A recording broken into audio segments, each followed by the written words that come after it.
Hello everyone, I got a new chair, feeling good. Got my rum and coke, old school. Ooh, I didn't mix it good. It's not good. That was rum with a spit of Coke Zero. Okay, so that was the video. Like and subscribe. Have a good day.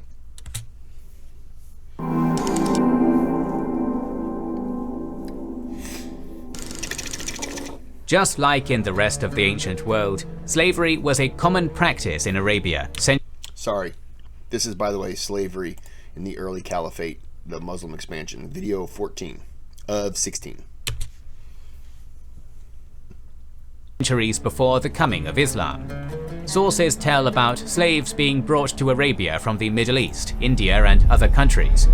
But the biggest source of slaves in pre-Islamic Arabia were African slaves from present-day Ethiopia, Eritrea, Mozambique. I almost pointed at the screen. That is a big swath of land that they had control of. Stupid question. Judging by the land that they had, and then judge Genghis Khan and Alexander the Great.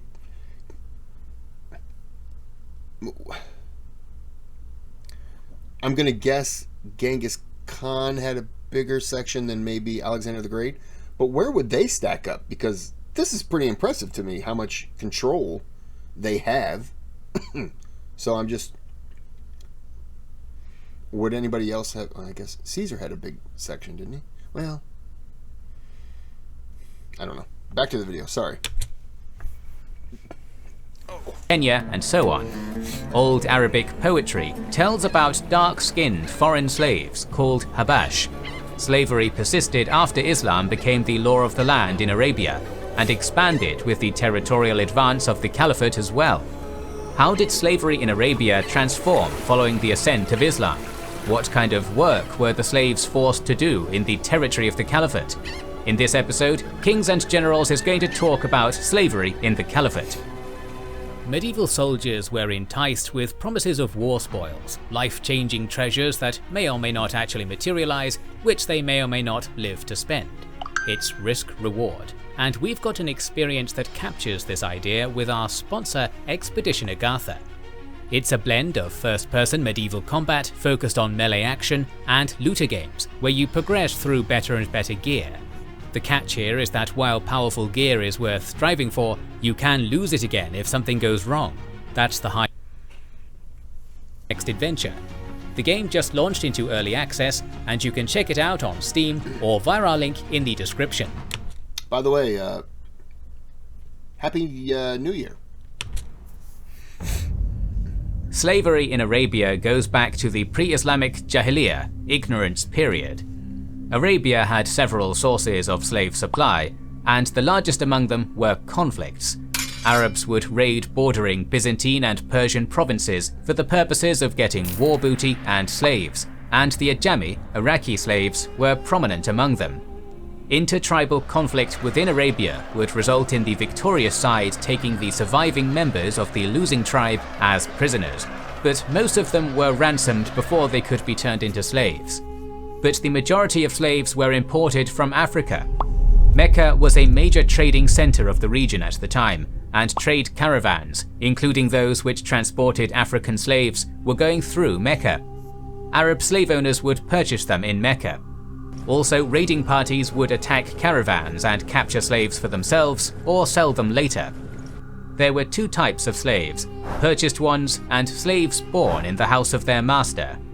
Arabia's climate and terrain limited the scope of work in which slaves could be used, but they would work as servants of rich Arabs, as shepherds, and as caravan guides.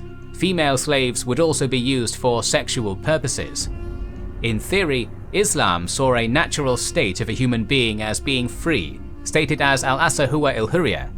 Islam brought some limitations and regulations to slavery in Arabia, but slavery was such an ordinary phenomenon for that age, along with being a fundamental element of Arab society, that it was not possible to outright prohibit slavery. all of the Arab elite, including the Prophet, owned slaves. But at the same time, there are numerous Quranic verses and hadiths describing the emancipation of slaves by the Prophet Muhammad, such as Bilal, who became the first muezzin, caller for prayer in the history of Islam, and Zayd, Muhammad's stepson. During his farewell sermon, Muhammad said, "An Arab has no superiority over a non-Arab, nor a non-Arab has any superiority over an Arab. Also, a white has no superiority over black, nor a black has any superiority over white, except by piety and good action." Historians Neusner and Son argue that prohibiting slavery in the context of 7th century Arabia apparently would have been as useful as prohibiting poverty. It would have reflected a noble ideal, but would have been unworkable on an immediate basis without establishing an entirely new socio-economic system. And its recommendation that slaves be freed is on the same plane as its recommendation that the poor be clothed and the hungry be fed. Thus, slavery was not prohibited in Islam, but the ascension of the Islamic Caliphate led to some reforms in terms of treatment of slaves, their release, and amended procedures related to enslavement. The Quran stated that a slave Muslim is better than a free pagan, that it was better to marry a slave Muslim female than a free pagan. Islam barred Muslims. What did they not like about pagans?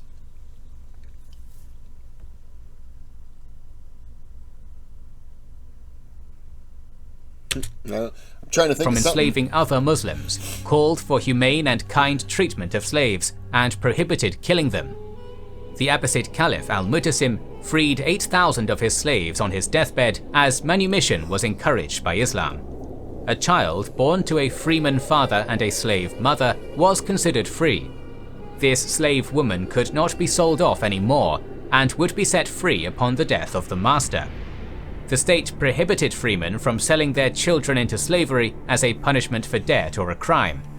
Despite this, the slave population increased due to purchase through military campaigns, commercial purchase, procreation of slaves, and interstate agreements, where the Caliphate insisted on payment of tribute through the import of slaves.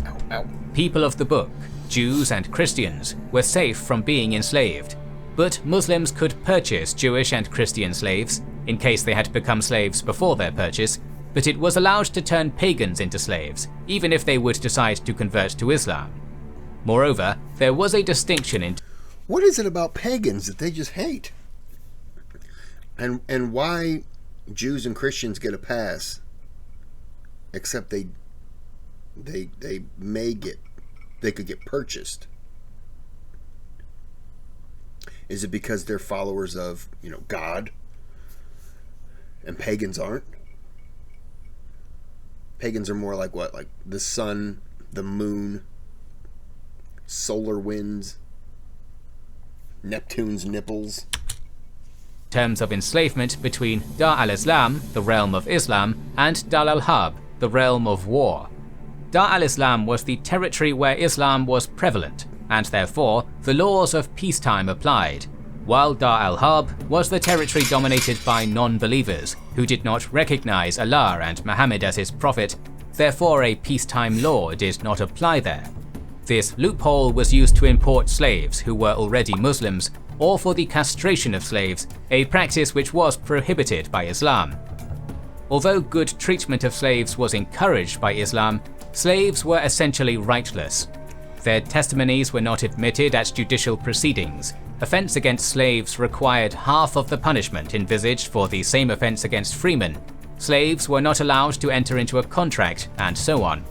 The death rate of slaves was quite high, particularly among those employed for plantation and mining slavery. On the other hand, the vast majority of slaves lived under better conditions than, for instance, their counterparts in ancient Greece and Rome. Masters were obliged to provide slaves with medical attention, shelter, and support in old age, and were prohibited from overworking them. They could be forced by Islamic courts to emancipate a slave whom they had mistreated. In some cases... That's pretty interesting. Tell you what, you risk, if you bought a bunch of, let's say you bought, to be reasonable, let's say you buy 3 slaves, and you mistreat one of them, you might lose all of them, and you're out of. They're not paying you back your money, so that's incentive to be good to them. Of course, it's also incentive that the slave might be able to make you get a little mad at them and hope, oh, he hit me.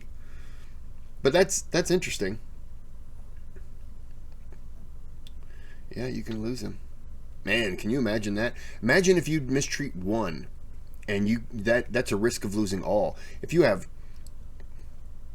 one slave, well, you just lost your one slave. Man, what if you affect one and you lose 8,000 like the one guy? Oh. Slaves had a contractual right to buy their freedom over time or be emancipated upon the master's death. The expansion of the it's sad because I'm sitting here thinking, wow, that's not bad. That's pretty good. That's decent and respectable. But at the same time, we're talking about slavery. So it's like, no, it's not good. It's not good. It shouldn't be happening.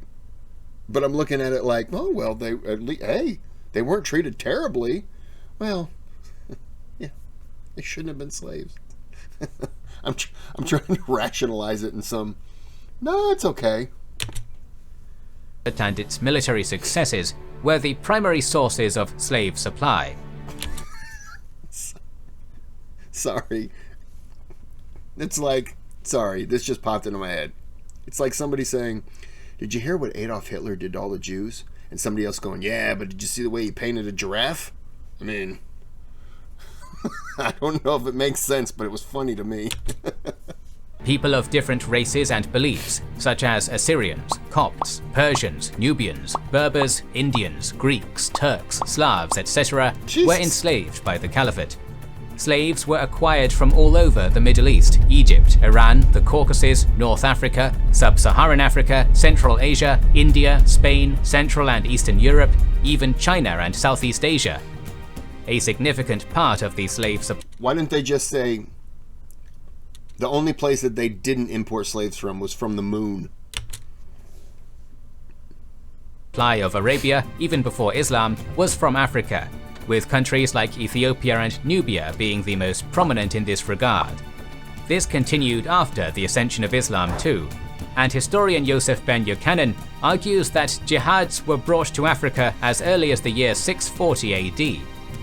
The expansion of the Caliphate into Egypt and Sub-Saharan Africa, into what the Arabs called Balad ul-Sudan, the land of the blacks, enabled a higher supply of African slaves into the empire. This supply was both from military conquest and booty, along with treaties signed with African states where they agreed to supply the Caliphate with slaves annually. Moreover, Arabs set up slave trading posts along the southeastern coast of the Indian Ocean, including the archipelago of Zanzibar. This paved the way for the major African slave trade to the Caliphate. Black African slaves were sold in slave markets in Egypt, South Arabia, and the Maghreb. Historian Paul Lovejoy estimates that close to 10 million Africans were shipped out as slaves to Arabia and the Caliphate. According to him, every year 5,000 Africans were brought to Arabia as slaves between the years 650 and 1600. Wow. Luis Felipe Jalen Castro argues that 8 million African people were sold or sent into slavery through the Oriental and Trans-Saharan slavery routes between the 8th and 19th centuries. Historians might disagree on the number. Oh, okay, so that's I was going to say, the Muslim expansion, they imported 8 million, but 8 million, that's including the, America, stuff like that. 8 million, that's a lot. Going as high as 30 million. But the truth is that millions of Africans were forced to live and work as slaves in the Caliphate. The slave trade from Africa to Arab countries continued right until the beginning of the 20th century. For instance, slavery in Saudi Arabia was formally abolished as late as 1962, in Oman in 1970. Africa had become a pragmatic choice for slave supply of the Caliphate, as towards the 8th century, most of the borders of the Arab Caliphate had already become more or less stable. there were fewer expansionist wars, which meant there were fewer slaves imported. By then, the Eastern Roman Empire and the Frankish kingdom bordering the Iberian possessions of the Caliphate had become strong enough to oppose further expansion of the Caliphate. Moreover, they were people of the book, and enslavement of Christians was a legally problematic matter. For instance, in the 9th century, the Egyptian Christians rebelled against the Caliphate, and following their defeat, many of them were sold as slaves in Damascus. According to the historian Adam Metz, this was widely criticized in the Caliphate and was considered absolutely illegal.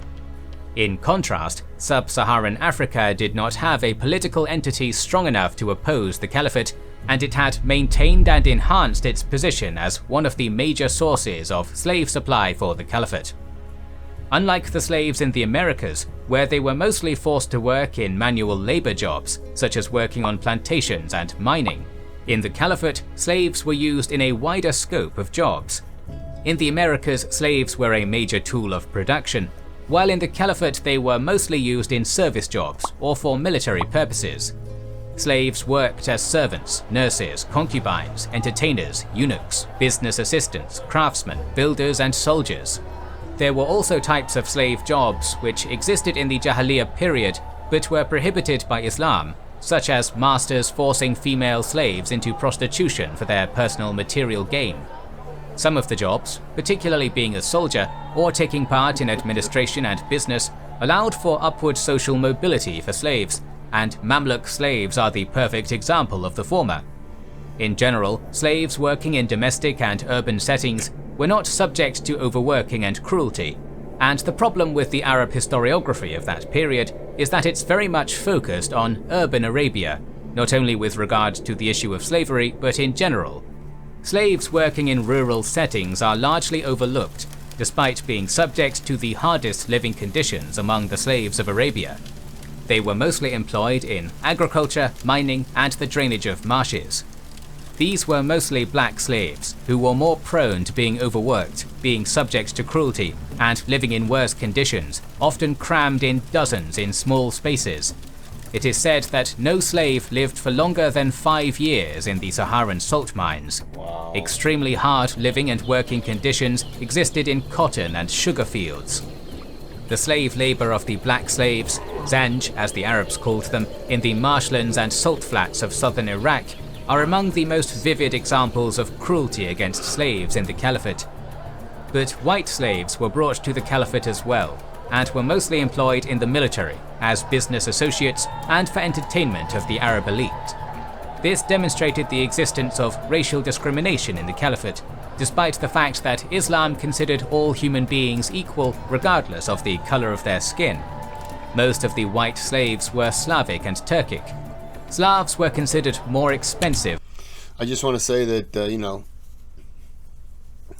all men are created equal was in our Constitution, but we weren't really talking about all men. Just talking about the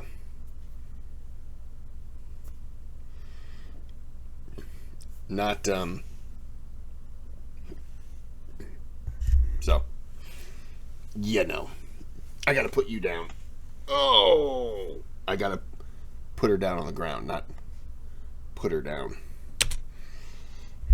Than Turks, and were brought into the Caliphate through Germany to Spain. Prague was also one of the centers of the slave trade from Europe to the Caliphate. Meanwhile, Turkic slaves were mostly sold in the slave market of Samarkand. A good-looking white slave woman would cost 1,000 dinars. In some cases, this cost would go as high as 10,000 dinars. In contrast, a good-looking black slave woman would cost 150 to 300 dinars. Black male slaves would cost even less. Their purchase was around 25 to 30 dinars. A special category of slaves in the Caliphate were those specialized in arts and entertainment, who were educated by their masters and then sold to the Arab elite for massive sums. 1,000 to 2,000 dinars was the average cost of an entertainer. In 937, the de facto ruler of the Caliphate, Ibn Raik, purchased a popular female singer for 14,000 dinars. While Islam alleviated the suffering of slaves and placed certain restrictions on their abuse and encouraged good treatment of slaves, their lives were extremely hard. Slaves working in agriculture, mining and construction had a shorter lifespan and were more susceptible to ill treatment. One of the sites of cruel and inhumane treatment of slaves was the Basra marshlands in southern Iraq, where black slaves were forced to work under horrible conditions. They rebelled against the Caliphate in 869 and would trouble the state for more than 2 decades. In our upcoming episode, we're going to talk about the Zanj rebellion, so make sure you are subscribed and have pressed the bell button. So make sure you're subscribed and press the bell button. Otherwise, I'm not going to release those videos. I'm going to hold them forever. Well, this is interesting. I did not expect... because of all the videos I've seen so far, did not expect slavery to be involved. Interesting, though. I don't... Slavery's bad. We know that. But I don't judge...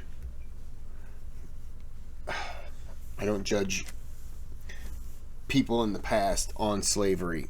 I don't judge them. You know, today we can say, oh, it's terrible.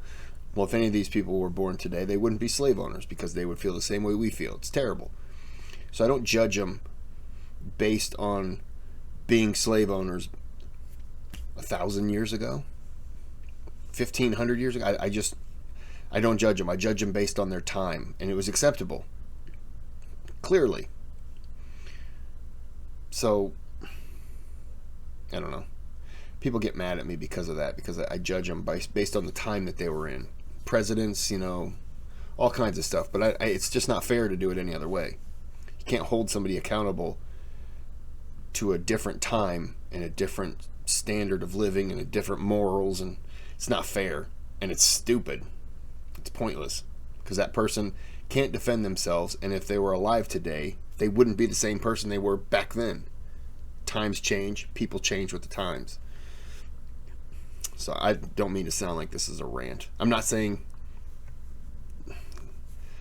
obviously slavery isn't good, but it's acceptable in this time period, so I kind of roll with it. But, you know, teach their own, I guess. Oh, this chair's nice. Okay, I'm going to end this, and I'm going to do some more, I think. But you won't know because I'm ending the video.